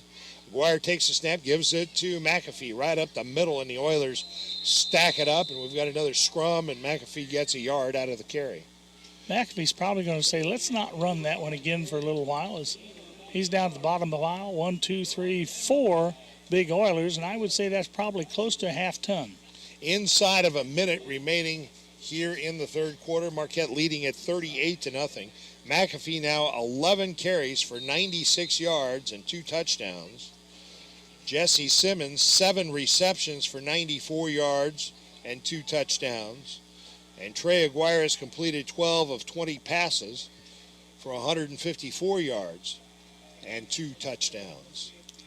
On 2nd and 8 for the Explorers at the Oiler 28-yard line. Long count. Here's the snap and the give to Peebles. Bounces it outside to the left side, and he's got a picket line out there. Turns the left corner. 20, 15, and run out of bounds down near that 10-yard line. Diavion Peebles with a burst of speed. Yeah, we haven't heard his number called too many times this afternoon. Of course, those fresh legs are quick legs anyway, and he'll get the ball all the way down inside the 15-yard line. After they move the chains, will they start the clock? No, it's going to be out of bounds on the play. An 18-yard pickup, so Peebles 6 carries for 41 yards. They did wind it. The 14th first down of the afternoon for the Explorers, down to 4 seconds, 3 seconds. The Explorers won't get it snapped. That's the end of the third quarter. It's Marquette 38, the Oilers nothing. You're listening to Big Z Radio Sports. I'll grab the birthday cake. You bring the gift, if you're sure she's ready. She's 16, honey, and she's earned a set of keys. She's studied and practiced, I know, but it's a big responsibility. When you have a teen driver, it's good to know that Madison Mutual has the insurance coverage you need. She's ready, and so are we. I talked to our Madison Mutual agent. Call Barry Macias, your local independent insurance agent, at 467-2874. The more life changes, the more you need Madison Mutual. And that could be what will ultimately be deemed the conference championship game. But Marquette has 12 more minutes to survive here, leading 38-0. 1st and 10 at the Oiler 11-yard line. Aguirre hands it to Brady McAfee. Up the middle he goes, and he's chopped down from behind. Good penetration by an Oiler lineman who came in there and looped around and got Brady McAfee before he gained no more than a yard. Yeah, I was just thinking it would really be nice if this crowd could all go to Pawnee next week. An outstanding homecoming crowd here this afternoon. 2nd down and 9, Marquette at the Oiler 10-yard line. McAfee, unofficially, 12 carries for 97 yards, but now he splits wide to the left side along with Jesse Simmons, and Peebles is in the backfield with Aguirre, who operates out of the pistol formation. Strabel and Nagy wide to the right side. Long count. Aguirre takes the snap. 3-step drop. Quick pass to McAfee. Brady McAfee on his feet at the 5 and bumped out of bounds.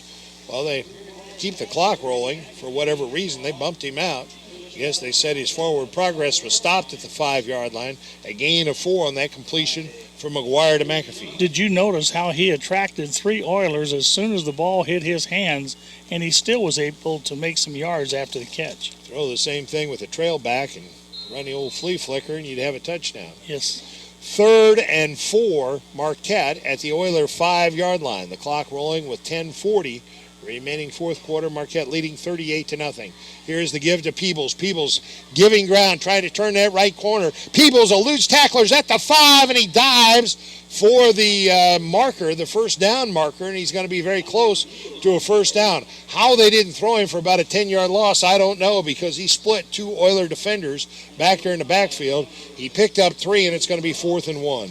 Well, you think you have the angle gauged right in order to catch him, but he is so elusive and so quick, and when he makes that cut, he's through the hole before you thought he could get there, and as a result, you missed the opportunity. 4th and 1, Marquette at the Oiler 2-yard line.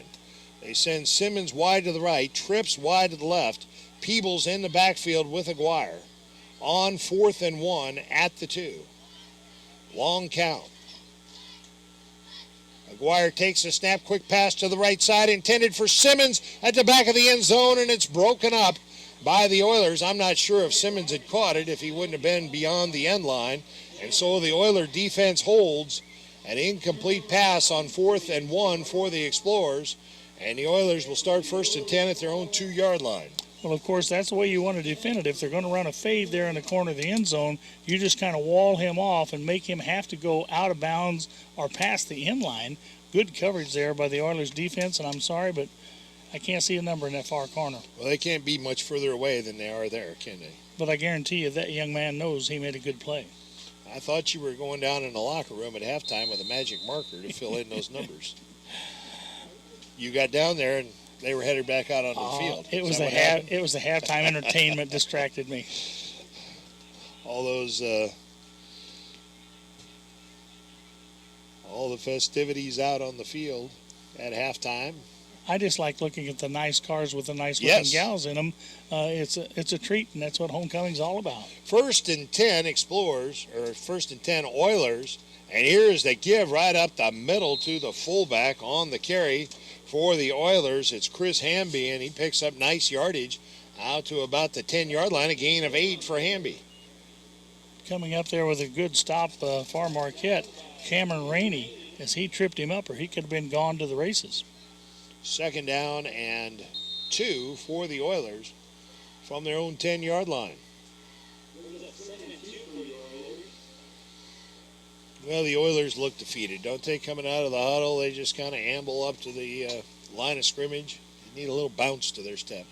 9 minutes remaining in the 4th quarter. And here's the give, this time to the wing back, running to the left side. And he's got 1st down yardage out to the 13-yard line. Jack Parker coming up with a stop there. Parker, a 5'10", 165-pound freshman on the field. It may have been T.J. Lawson, not sure. But a gain of 3 and the 5th first down of the afternoon for the Oilers. Their 3rd here in the second half. Again, they take their time in the huddle. They break the huddle. They saunter up to the line of scrimmage. And nonchalant.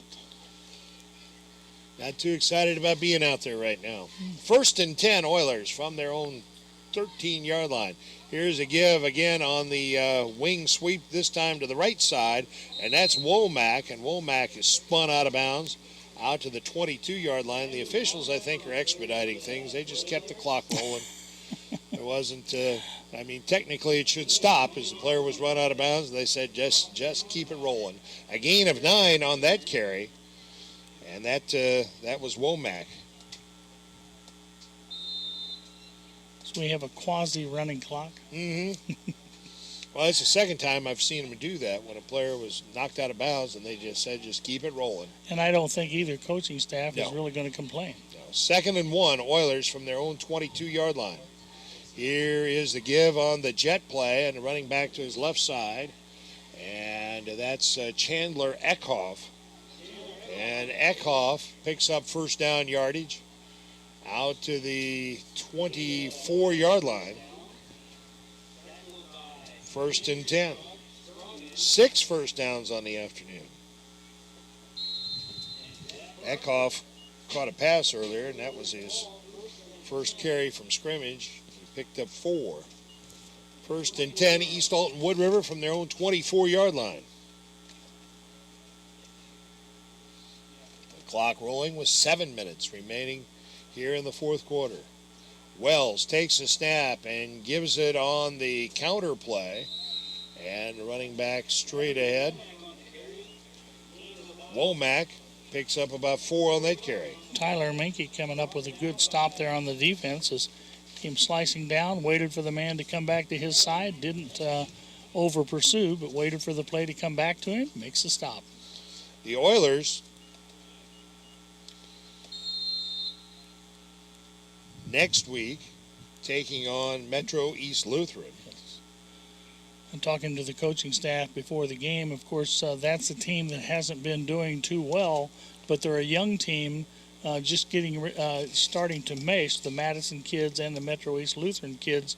And, of course, the youth is starting to get some experience, so tough time to play them. Sweep to the right side on 2nd and 6, and here's Womack, and he's run out of bounds out at the 37-yard line. Another 1st down for the Oilers, a gain of 9 there. So they'll stop the clock while they move the chains and then wind them back up? They didn't even stop it to move the chains. Oh, really? Oh, really? Okay. You're not complaining, are you? Maybe we are on a running clock. Maybe it's 30 points. Marquette leads at 38-0. 1st and 10 Oilers from their own 38-yard line. Marquette with some freshmen in there now. Other underclassmen. As Marquette has a comfortable lead. Eckhoff in motion to the left side, and here's a pass out there intended for the wingback out there, and it bounces off his hands and clunks to the ground. That'll be 2nd and 10 Oilers, and now Wells is slow. I think that's Wells back there. Somebody for the Oilers slow in getting up. It is. They've already lost one quarterback, and now Wells will limp to the far sideline. And let's see who replaces him. He seems to be moving well enough. If I were the coach, I might say turn around and go back in. And he is. All he's doing is going over and checking for a play. He's going to come back. Had a hitch in his giddy up, but as he was able to run it off, it looks like he'll be able to stay in so that they don't have to use or lose him for a play. They'll take a timeout. Timeout for the Oilers. It comes with 5:21 remaining in the fourth quarter. The score, Marquette 38, the Oilers nothing. You're listening to Big Z Radio Sports. One of the greatest myths about car dealers is that some pay less for their cars than others. Hi, I'm John Roberts, and we all pay the same. Here at Roberts Motors, we can compete with any Ford dealer, regardless of how big they are or how great they say their deals are. The number one concern of anyone buying a car today is service. At Roberts Motors, we pride ourselves in exceptional service before, after, and during the sale. Stop in today and see why Roberts has been the home of happy customers since 1949. Or see us online at RiverBender.com. In the game, and it's 2nd and 10, East Alton-Wood River, and here's the give to Hamby, the fullback, and he is chopped down as he crosses the 40-yard line out to the 42. And on the tackle for Marquette, Cameron Rainey. Rainey, a 6 foot, 150-pound sophomore, doing a good job there making the stop. A 4-yard pickup for Hamby, the fullback. And it's 3rd and 6 for East Alton-Wood River from their own 42-yard line, as we're now down to 4:45 and counting remaining in this football game. The Oilers will fall to 0-5 and take on Metro East Lutheran, which is winless. The Explorers will improve to 3-2, but stay unbeaten in the conference and play the other unbeaten team in conference play, Pawnee, at Pawnee next week. Deep pass and broken up. What a nice play out there by the Explorers freshman. And that's Caleb Ware. That's not the first time we've mentioned his name. Tell you what, he did a good job there. His receiver just got behind him, but he was able to leap, get that big arm up in the air, and knock it out of the sky. Well, Lucas Wells has completed only 1 of 7 passes for 4 yards, but he should have thrown a couple of touchdown passes if his receivers could have held on to the football. And he threw a nice delivery there, and Ware made a nice play to break it up. 4th and 6 for the Oilers. Should be a different category, incomplete and incompetent. That way you blame the receiver for a ball he should have caught. Trips to the left. Well, they're back in punt formation, and the punter drops the snap, and he's going to be tackled. That's the 3rd time that's happened today for the Oilers, where a punter has been hit. Twice punters have gotten perfect snaps and dropped them. The other time it sailed over the punter's head. Maybe they're so surprised when the snap hits them in the hands that's what throws them off. I thought that time it was a fake punt. I thought he was going to be running all the way because he took off running, forgot the ball. So the Explorer offense back out onto the field, and I think we're going to have a lot of extras out there this time. Well, Aguirre's still out there. People's still out there. Well, mostly the starters out there, leading 38-0 with 4:16 remaining in the fourth quarter. Don't get anybody hurt here. Aguirre, quick pass to Simmons. Simmons down the left sideline. Spin move at the 20 and dives forward to the 18-yard line. And a pickup of 12 on the play. In his younger days, had he chosen to play flag football, he would have been a holy terror, wouldn't he? 160 yards passing for Aguirre. And now Simmons over the 100-yard mark. 8 receptions for 106 yards for Jesse Simmons. 1st and 10. That was the 15th first down for the Explorers. 1st and 10 at the Oiler 18-yard line. Here's the give to Peebles. Peebles, wide turn down the right side. And that time he couldn't split the defenders as they scrunched him right between the two of them. They sandwiched him and threw him for a 3-yard loss. Yeah, Strable with a nice block there to get him to the outside, but as you said, good Oiler pursuit kept him from turning that corner. The clock continues to roll. Now Peebles checks out of the ball game. Clock continues to roll with 3:20 remaining in the fourth quarter. We're going to wrap it up quickly here as soon as the final gun sounds so we can send you on to Illinois football. The Illini against Middle Tennessee State will be naming our Munganast Alton Toyota player of the game. Here's the give right up the middle on the running back, straight ahead for about 4 or 5 yards. I'm not sure who that was in the backfield. I think it was Trayvon Swingler. He picked up 3 on the carry. Swingler, number 6. We called his number on defense earlier as well. Another freshman getting in on the action. So Swingler remains in the backfield with Aguirre. 3rd and 10 Explorers at the Oiler 18-yard line. Down to 2:25 remaining. There's the snap. Quick pass out to the left side. And that's a live ball while they blow the whistle. Marquette lucked out. They had a lucky, James Jernigan had that ball bounce off his hands, and I'm certain that was a lateral. Same thing happened last week up in Nokomis, and both times the officials blew the call. Yeah, it could have been a seal the deal for the Redskins up there at Nokomis the other night, but as you said, the Explorers caught a break then, they caught a break now. So, field goal Liam time. Mayer will attempt another field goal. I guess they're just practicing for future needs. They don't need the points, but on the other hand, when you've got a skilled kicker like this, you want as much practice under game conditions as you can get. So from the right hash mark, Aguirre will put it down right on the 25-yard line. It'll be a 35-yard attempt for Liam Maher. Here come the Oilers. They send everybody, not fearing a fake, and Maher blasts it long and deep, but he missed it wide to the right. Twice. So he's missed 2 wide to the right today. And with 2:16 remaining, the Oilers will take over and try whatever they can to try to get on the scoreboard before this one comes to a conclusion.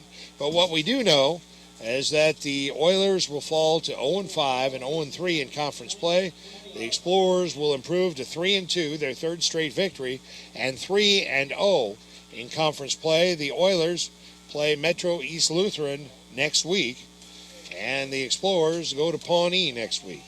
And, of course, one thing I think that the coaching staff has relieved, a lot of times during homecoming week, a lot of distractions keep you from being focused on the game.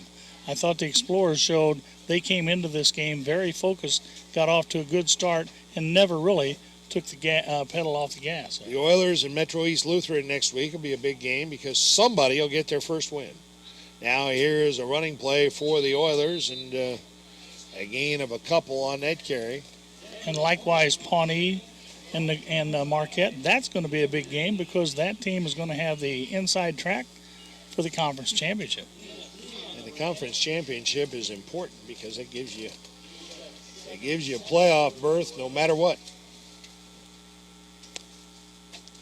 2nd down and 7 for the Oilers. The clock rolling with 1:44 remaining. They took their time marking the ball ready for play, didn't they? They don't want anybody caught for delay of game. Well, right now the most important thing is those 22 guys on the field. Let's get them off the field healthy and into next week. On the 2nd down play, Wells back to throw, and he's got his man out near midfield. Finally wrestled down. That's number 21 for the Oilers. That's Eckhoff. I think that's Eckhoff. Let's double check. Yes, Chandler Eckhoff, and that was a completion good for about 34 yards.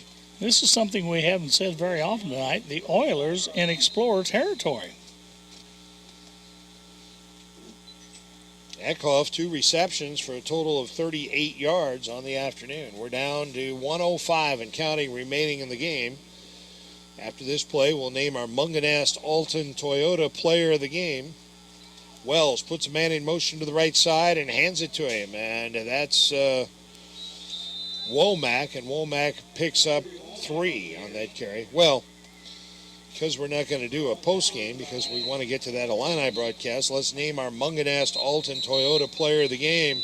The Explorers have, now Marquette, or the Oilers called a timeout, so that makes it even better. We've got a little time here. We've got 3 Explorers that could all be honored, but we have to pick one. Trey Aguirre has completed 14 of 24 passes for 160 yards and 2 touchdowns. Jesse Simmons has made 8 receptions for 106 yards and 2 touchdowns. And Brady McAfee, 12 rushes for 97 yards and 2 touchdowns. And we voted on it up here, and it was a tie vote. And so we flipped a coin, and it landed on its edge. It's that close. So we're going to give our Munganast Alton Toyota player of the game to Brady McAfee. 12 carries, 97 yards, 2 touchdowns. He was a force on defense as well, making some big tackles out there. Lots of honorable mentions. That Marquette defensive front 4. Some of the linebackers, big play out there. I was very impressed with the play up front by the Explorers tonight, or this afternoon. But as you said, McAfee with an outstanding game on both sides of the ball, offensively and defensively. He's a threat to run. He's a threat to catch the ball. He's a threat to make tackles. And I dare say that if you put him in at quarterback, he'd be a threat to throw some passes as well. I couldn't really vote for that Sam Stem guy. He recovered a fumble. He made some big tackles out there. He just an average day on in the office. Offensive line, but just I had to recuse myself from voting for him.